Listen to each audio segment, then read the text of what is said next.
Pada hari ini kita akan membahas sesuatu yang cukup menarik, mungkin sederhana, tapi cukup penting. Bagaimana kita melatih anak menjaga kebersihan tanpa rasa jijik. Karena saya sendiri bukan orang yang terlalu bersih. Waduh, ini kayaknya tapi jijian. Ada curcol ya sekarang. Iya, ya? jadi ini cocok sekali buat saya. Jadi saya jijik, misalnya ngeliat kotor, jijik apa segala macam. Tapi bukan orang yang juga sangat mau menjaga kebersihan. Jadi sebenarnya kan rasa jijik itu sendiri kan muncul karena kita punya persepsi yang membuat kita enggan untuk bersentuhan dengan kotoran itu. Betul. Kan. Nah, tentu saja persepsi itu kan dibangun oleh satu pengalaman di masa lalu pastinya. Shalom pemirsa Hope Channel dimanapun Anda berada, berjumpa kembali dalam program Love Your Child. Suatu program yang mengajak kita untuk mendidik dan mengasihi anak-anak untuk menjadikan generasi yang lebih baik. Dan seperti biasa kita akan bahas satu topik yang menarik dan tentunya penting untuk kita sebagai orang tua dalam mendidik anak-anak kita. Dan kita akan membahas topik ini bersama dengan narasumber kita yaitu Ibu Helena Valentina yang merupakan seorang psikolog dan juga praktisi pendidikan. Shalom Ibu Helena. Shalom. Gimana kabarnya Ibu? Tenang sekali. Tenang sekali, luar biasa. Karena matching dengan bajuku. Betul. Ini. Betul. Hari ini Bu Helena matching pinky-pinky dengan rumah baru kita. Enggak baru ya, udah lama ya ini rumahnya dari awal tahun. Nah Ibu Helena, pada hari ini kita akan membahas sesuatu yang cukup menarik, mungkin sederhana, tapi cukup penting. Bagaimana kita melatih anak menjaga kebersihan tanpa rasa jijik. Karena saya sendiri bukan orang yang terlalu bersih. Waduh, ini kayaknya tapi jijian. Ada curcol ya sekarang. Iya, jadi ini cocok sekali buat saya. Jadi saya jijik, misalnya ngeliat kotor, jijik apa segala macam. Tapi bukan orang yang juga sangat mau menjaga kebersihan gitu. Maksudnya kalau disuruh bersihin, mikir-mikir gitu ya? Iya betul. Nah, takut kotor tangannya. Iya betul. Jadi sebenarnya kan rasa jijik itu sendiri kan muncul karena kita punya persepsi yang membuat kita enggan untuk bersentuhan dengan kotoran itu. Betul. Kan. Nah, tentu saja persepsi itu kan dibangun oleh satu pengalaman di masa lalu pastinya. Bisa jadi mungkin ada orang-orang atau mungkin keluarga atau mungkin orang tua yang bilang, jangan pegang-pegang itu, jangan pegang-pegang. Nah kan pernah kan dengar seperti itu misalnya ya. Jadi besok-besok di kepala kita ada konsep bahwa sampah jangan disentuh gitu. Ya kan. Nah kalau sudah ada konsep bahwa sampah jangan disentuh, bagaimana mungkin kita suruh mengutin sampah? Ya kan. Betul. Jadi akhirnya jadi sesuatu yang kontradiksi nih dengan apa yang kita pahami selama ini gitu. Jadi memang langkahnya kalau kita mau supaya rasa jijik itu bisa hilang, ya memang harus di setting ulang nih mindsetnya, ya kan? Pola pikirnya harus dirubah menjadi sebaliknya gitu. Kita bisa belajar sih sebenarnya dari banyak kasus di beberapa negara yang tadinya tuh negara miskin, negara yang penuh dengan kotoran gitu ya. Saya sebut saja ya satu negara di Rwanda. Di Rwanda itu tuh waktu 10 atau 15 tahun yang lalu tuh negara yang terbelakang dan kotor dan banyak sampah di sana sini, belum lagi perang di mana-mana gitu ya kan, sampai terjadi genosida kalau nggak salah ya. Nah, tapi sekarang kita ke Rwanda, wah kaget deh. Ini salah satu negara di Afrika yang bersih banget. Nah, itu dia karena apa? Karena ada sosok pemimpin yang berani untuk membuat gerakan merubah mindset. Bahwa sampah itu harus diminimize dan juga disingkirkan dari jalanan. Tadinya sebelum gerakan ini terjadi, wah kantong-kantong plastik di mana-mana isi sampah-sampah gitu. Makanya kan di sini suka kita lihat ya, ada peraturan siapa yang buang sampah di sini tidak masuk surga gitu. Ada yang lagi ngeri, siapa yang buang sampah di sini akan kami laporkan tuh gimana gitu. Nah, padahal sampah tetap bertumpuk walaupun ada ancaman kayak begitu. Karena apa? Mindsetnya nih bahwa sampah itu menjijikan. Jadi tidak boleh disentuh. Jadi yang berhak mensentuh adalah orang-orang yang memang sudah dibayar untuk itu. It's not my business. Nah, ya jadi kalau yang di Rwanda itu kuncinya adalah kebersihan negara kita, tanggung jawab bersama itu. Nah, ketika kita bisa ngomong kayak begitu di rumah, Nah, ini bisa kan membuat anak-anak itu punya pemahaman bahwa sampah itu adalah tanggung jawab kita untuk membersihkannya gitu loh. Jadi sekali lagi rasa jijik itu pasti akan bisa disingkirkan perlahan-lahan kalau orang tuanya memberi contoh bahwa mamanya dan papanya juga tidak jijikan gitu. Jadi dia kasih contoh tuh, waduh, nih sampah ya, pungut. Terus nanti kan anak-anak kita mungkin bukan melihat, wah itu kan kotor, justru kotor makanya kita harus singkirkan kan gitu kan. Jadi seperti orang Jepang kan punya prinsip kalau mau pikiran kita bersih, buanglah semua yang kotor. Kalau mau tempat kita bersih, buanglah semua yang membuat kotor ruangan kita atau lingkungan kita. Sampah singkirkan gitu. Jadi bermain di mindset sih kalau menurut saya. Iya. Dan mungkin supaya kita tidak menimbulkan sampah ya minimalisirlah penggunaan benda-benda yang menghasilkan sampah mungkin ya. Nah tapi Bu di sini kan kita belajar untuk menjaga kebersihan dari diri sendiri dulu, anak-anak. Nah seringkali kan kita sebagai orang tua mungkin ya kalau misalnya anak-anak bermain, nah itu mungkin diawali dari situ ya. Jangan main kotor-kotor. Akhirnya mungkin dari situ juga bisa timbul rasa jijik. Nah itu bagaimana? Bisa juga itu, bisa juga. Jadi kan sebetulnya kan kotor itu relatif ya. Memandangnya dari mana nih? Jadi kalau misalnya kita seorang yang membuat apa itu namanya keramik gitu kan, itu kan tangannya kan langsung belepotan tanah liat kan. Kita nggak bisa bilang dia kotor dan dia juga nggak merasa kotor karena apa? Itu adalah tanah liat yang tidak berbahaya buat kesehatan dan juga tidak membuat kita jadi sakit gitu kan. Nah itu memang edukasi pada anak-anak itu harusnya memang sejak kecil diarahkan untuk membuat konsep yang benar gitu. Yang namanya jorok tuh apa, ya, yang menjijikan tuh apa gitu. Saya sih mungkin mau cerita tentang kasus aja ya di satu sekolah ya. Jadi ada satu kampus lah gitu. Jadi karena di kampus ini ada orang ekspatriatnya, orang bule gitu. Jadi sekolah ini favorit gitu. Nah, tapi karena ini berasrama, sehingga ya semua orang akan memakai toilet dan itu bisa dipakai ya 24 jam kan gitu kan. Kalau sekolah yang pulang sore kan ya siang sampai sore sampai sorenya lah ya ada petugas kebersihannya. Kalau ini kan enggak. Jadi ya bersihkan bergantian gitu. Piketnya siapa. Nah, satu kali itu toilet itu mampet karena ada yang membuang mungkin pembalut ya, sehingga akhirnya mampet.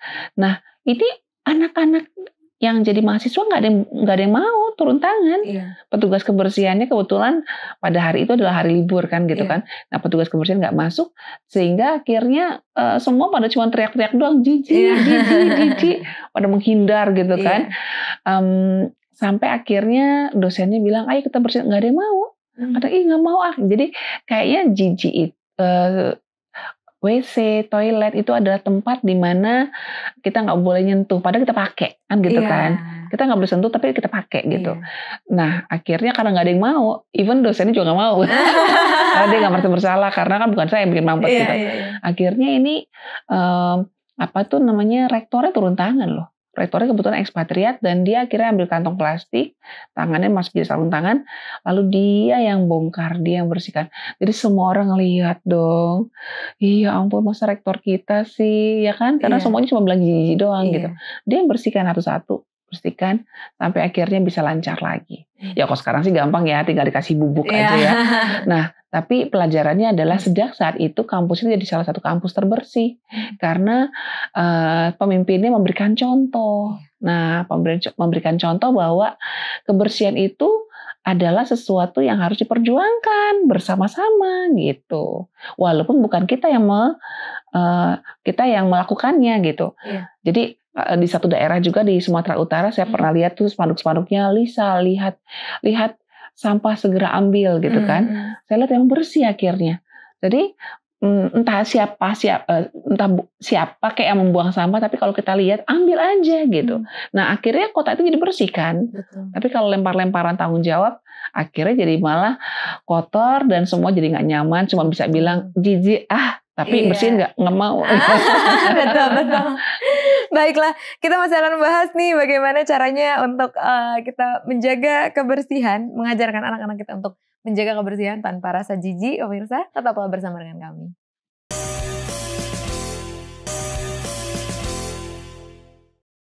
Pemirsa, kembali lagi bersama kami dalam Love Your Child, dan kali ini kita sedang membahas tentang bagaimana mengajarkan anak untuk bisa menjaga kebersihan tanpa merasa jijik. Nah, Bu Helena, jadi tipsnya apa nih untuk anak-anak kita yang sedang belajar untuk menjaga kebersihan? Maksudnya strategi yang kita bisa lakukan ya.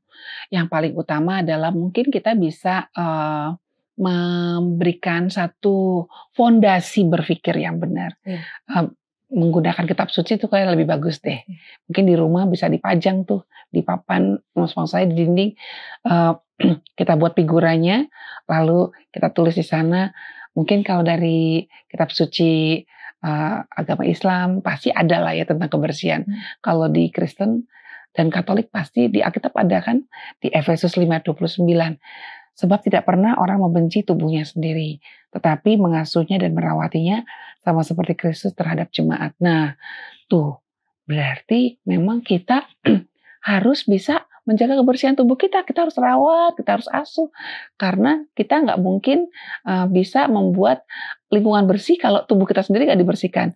Dimulai dari diri sendiri gitu. Dan fondasinya kita harus ingat pada tanamkan pada anak-anak bahwa kita bertanggung jawab untuk merawat diri kita dan membuat diri kita bersih, termasuk membersihkan pada saat buang air besar. Iya, jangan anak masih kecil kan teriak-teriak, "Ma, udah, ayo Ma bersih." Dia yang buang air besar, orang lain yang harus bertanggung jawab kan. Ini perlu diajari, perlu diedukasi. Jadi kalau kita kasih fondasi berpikir seperti ini, kita bisa bilang, kita kan sudah hafalkan kan, gimana? Kita harus bertanggung jawab dengan diri sendiri kan? Iya. Nah, kita harus coba bersihkan diri sendiri dengan cara yang Mama ajarin kemarin loh, gitu. Terus, tapi Ma, aku jijik, gitu kan. Nah, kita bisa bilang sama dia bahwa ini tubuh kamu sendiri. Ini tubuh kamu sendiri, kamu harus bisa bersihkan. Nah, mungkin kita ulang lagi kalau dia mungkin belum terampil. Tangannya kita pegang, lalu kita suruh dia bersihkan organ yang tadi habis mengeluarkan kotoran seperti itu. Saya pernah ngeliat juga nih ada anak-anak yang katanya pengalamannya bajunya nggak boleh keringetan dikit, dia jijik. Jadi keringetan dikit, mama ganti. Jadi sehari tuh bisa 10 kali kayaknya dia ganti baju karena merasa jijik. Nah itu sebenarnya orang tuanya tidak merasa nih Bu. Orang tuanya tidak merasa mengajarkan untuk kamu keringetan ganti baju, tidak merasa mengajarkan. Tapi anak ini sendiri katanya yang dia merasa itu bisa timbul dari faktor apa ya Bu ya? Ya bisa jadi dia salah menetapkan konsep tentang jijik dan nggak nyaman. Jadi mungkin kita bisa kasih dia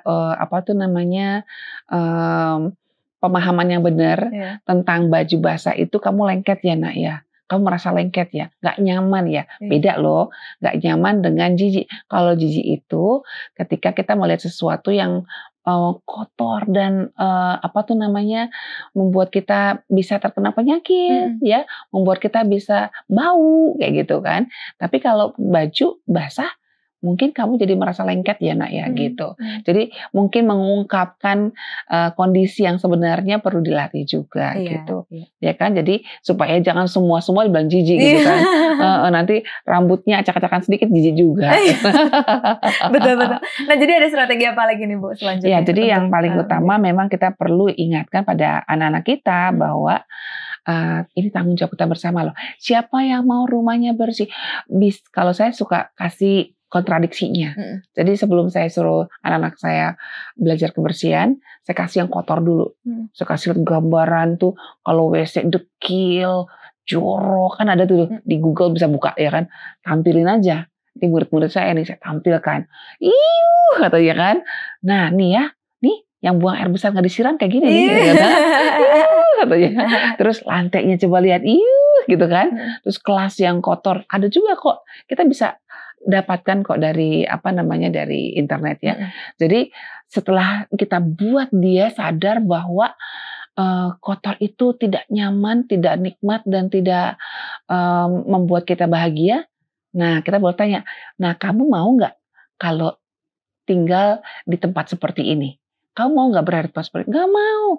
Terus saya berkasih lihat gambar yang bagus, tuh kelas yang bersih. Ih, bersih ya?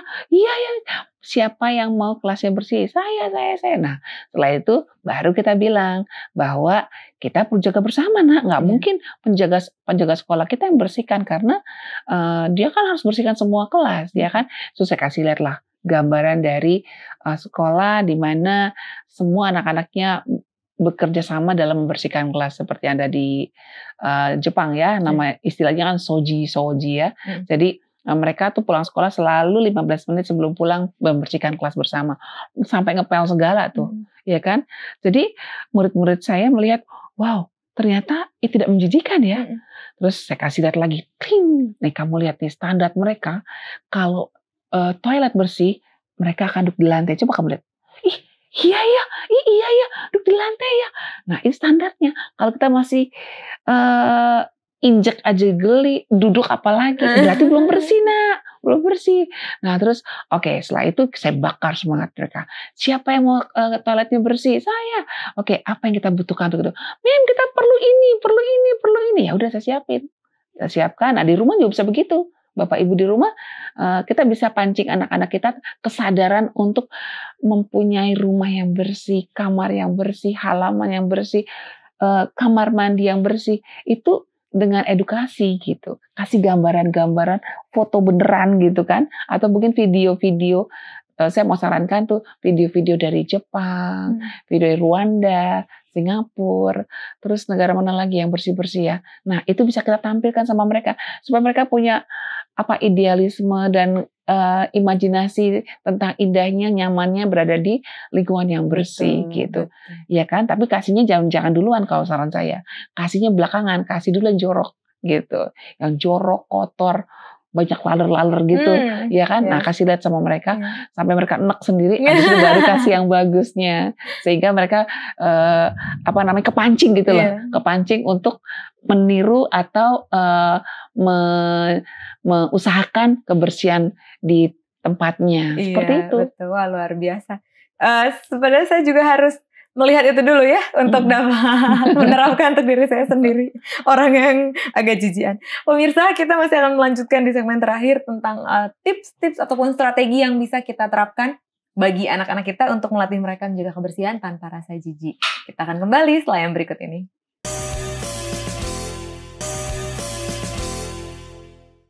Pemirsa, masih bersama dengan kami di Love Your Child, dan kali ini kita masih membahas tentang bagaimana mengajarkan kebersihan kepada anak tanpa rasa jijik. Nah, Bu Helena, kalau misalnya tadi kan udah dibilang kebersihan itu bisa tercipta kalau kita mau membersihkan. The problem is, contoh kecil kamar mandi, itu kan kita, tempat buang-buang air besar, gitu. buang air kecil. Iya, terus kita injak terus gitu ya, kadang pakai sendal juga. Terus kita harus bersihin gitu. Kayak itu berat gitu loh. Untuk saya pribadi ya. Nah, ya jadi mungkin perlu merenung kembali. Kenapa sih saya jijik gitu kan? Terus apakah yang saya takutkan dari proses membersihkan ini? Bisa jadi karena takut nanti tangannya terpapar dengan kuman-kuman dong kukunya, ya. Terus kukunya nanti masuk ke dalam-dalam, aduh ada germnya. No gitu kan. Nah, ya sudah, kalau punya sarung tangan dong. Kan ada sarung tangan plastik, ya kan, sarung tangan karet atau plastik, kita bisa pakai itu seperti halnya petugas kebersihan yang ada di hotel atau di mana di gedung-gedung tinggi gitu kan, mereka kan peralatan lengkap tuh. Jadi tidak ada yang perlu ditakuti karena tidak akan masuk ke dalam kuku kita gitu kan. Nah, jadi mungkin kita perlu refleksi kira-kira apa yang kita takutkan. Waktu anak-anak bertanya sama kita juga gitu, Mama, nanti kalau masuk ke kuku gimana? Ya sudah, pakai sarung tangan. Yang sarung tangannya kan ada yang bisa dipakai ulang atau yang bisa sekali pakai juga ada gitu kan. Nah, udah kita pakai itu, lalu kita bersihkan pelan-pelan. Dan memang mama itu harus kasih contoh. Ya kan. Jujur dulu saya orangnya agak jijik juga sih. Tapi ketika saya lihat mama saya, dia membersihkan WC dengan begitu bersihnya gitu.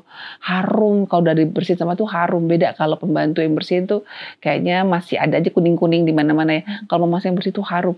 Jadi saya pikir, mama saya bisa, saya juga bisa gitu. Nah, kelebihan mama saya ketika saya membersihkan WC, toilet gitu, mama saya selalu kasih apresiasi, gitu, kasih apresiasi. Aduh, memang kamu kalau bersihin kayak begini, bersih banget ya. Mama seneng loh dengan hasil kerja kamu. Mama seneng banget deh kalau kamu datang tuh, mama seneng banget karena kamu pasti bersihin semua toilet. Itu kata-kata yang biasa ya, tapi membuat saya terpancing. Serius ya, mama seneng ya. Jadi saya ulang lagi, mau ulang lagi. Lama-lama ya terbiasa di kos-kosan juga, walaupun yang pakai rame-rame, tapi saya bersihin tuh. Dan saya ajak teman-teman, ayo kita piket yuk gitu. Jadi akhirnya aware banget tuh soal kebersihan. Terus yang berikutnya kalau buat anak-anak nih, sebenarnya kita bisa ajak mereka belajar untuk bersih-bersih di toilet atau di rumah. Setel musik aja, setel musik aja. Ada lagu-lagu tentang kebersihan kan, ya kan? Atau mungkin bukan lagu tentang kebersihan juga nggak apa-apa. Mungkin kita ajak mereka nyapu tapi dengan gayanya goyang kiri, goyang kanan, putar ke kiri, sambil putar-putar nggak apa-apa kan? Tapi bersih, targetnya bersih kan? Jadi nggak usah harus meniru gerakan si Mbak misalnya gitu, yang menjadi pembantu di rumah kita harus rapi dari depan ke belakang. Nggak usah harus kayak begitu. Kalau mereka punya ide, mungkin sambil sekali-sekali goyang sebentar, terus nyapu lagi. It's okay kan? It's okay. Terus yang penting tangannya kita bilang bahwa, nak, kalau kita bersihkan yang kotor, tangan ini bisa kita bersihkan dengan cara cuci tangan 20 detik. Ya kan? Sudah, nggak apa-apa nanti, kok 20 detik sih, 2 menit gitu kan. Setelah selesai, kita ajak mereka untuk cuci tangan yang bersih sambil nyanyi happy birthday sih biasanya kalau saya ngajarin anak-anak tuh. Nyanyi happy birthday 2 kali itu sudah cukup waktunya untuk cuci tangan. Jadi prosedurnya lengkap. Jadi nggak ada yang perlu takutkan gitu. Bersihkan kinclong gitu. Jadi sekali lagi, kalau mungkin kita sebagai orang tua sudah telanjur, sudah punya kebiasaan jijik, saya pikir harus refleksi dulu. Apa yang ditakutkan tuh apa? Kalau yang ditakutkan adalah kotoran tuh masuk ke kuku, ya sudah pakai sarung tangan, kan gitu kan. Terus kalau mungkin nggak ada sarung tangan, ya sudah pikirkan saja bahwa semua bisa dibersihkan. Ya kan? Setelah tangan kita kotor, kita bisa cuci tangan. Rendam dulu. Mungkin rendam dulu di air yang dikasih detol tuh, ya kan? Atau alkohol gitu. Udah rendam dulu di kuku-kukunya. Misalnya kita dipikiran takut, jangan-jangan ada kuman-kuman, jangan-jangan ada jamur, jangan-jangan ada sisa-sisa iuh itu. Ya udah, rendam dulu di ember barangkali yang sudah dikasih alkohol. Udah gini-giniin dulu. Ya kan? Terus baru ke sabun. Sudah. Mana ada sih kuman yang hidup kalau udah kena alkohol? Mana ada, ya kan? Nah, itu sikap yang terbangun dari edukasi seperti itu, contoh seperti itu akan membuat anak-anak leluasa untuk bergerak. Sebenarnya sih anak-anak jarang jijian ya, kalau nggak lihat contoh. Betul, karena memang seringkali yang saya lihat juga orang tuanya biasanya yang menerapkan, aduh dikit-dikit, aduh jangan ke situ jijik gitu. Akhirnya mungkin anaknya juga jadi lama-lama nempel. Nah, Bu Helena, kalau saya pribadi sih mungkin untuk para orang tuanya nih ya, bisa mulai ngelihat vlog-vlognya orang Korea tuh. Saya lihat lagi banyak mereka suka bebersih. Jadi bukan cuma makan yang pengen bikin ngikutin, tapi cara bebersihnya mereka juga bikin kita pengen kayak gitu seru ya. Dan rumahnya jadi bagus banget. Jadi membersihkan rumah itu keren loh. Iya, gitu betul, kan. betul. Jadi dikasih image yang benar tentang kebersihan itu bukan tanggung jawab pembantu, tapi tanggung jawab kita. Justru tanggung jawab kita ya, karena kita pemiliknya gitu. Betul. Suatu saat nanti mungkin kita akan susah bayar pembantu kan, makin lama makin mahal ya. Tapi kan kalau anak kita sudah terlatih dari sekarang, dimanapun dia berada, atau mungkin di luar negeri barangkali yang tidak mungkin bayar pembantu dong sebagai anak yang kuliah kan gitu di sana, tapi kamarnya akan tetap bersih karena sudah dibiasakan dari sejak kecil seperti itu. Betul. Wah, luar biasa nih Bu Helena. Semoga orang tua di rumah juga bisa termotivasi ya. Mungkin ada orang-orang tua yang seperti saya juga gitu ya, mungkin kita bisa mulai untuk merubah mindset sehingga kita juga bisa mendidik anak-anak Pasti kita. bisa Bu Nova. Amin. Amin. Baik Bu Helena, terima kasih banyak untuk topik kita hari ini, dan pemirsa jangan khawatir, di minggu yang akan datang kita masih punya topik-topik menarik lainnya untuk kita dengarkan bersama, tentunya dari narasumber kita yang luar biasa, Ibu Helena Valentina. Dengan demikian kita berpisah dulu untuk di episode kali ini. Sampai jumpa.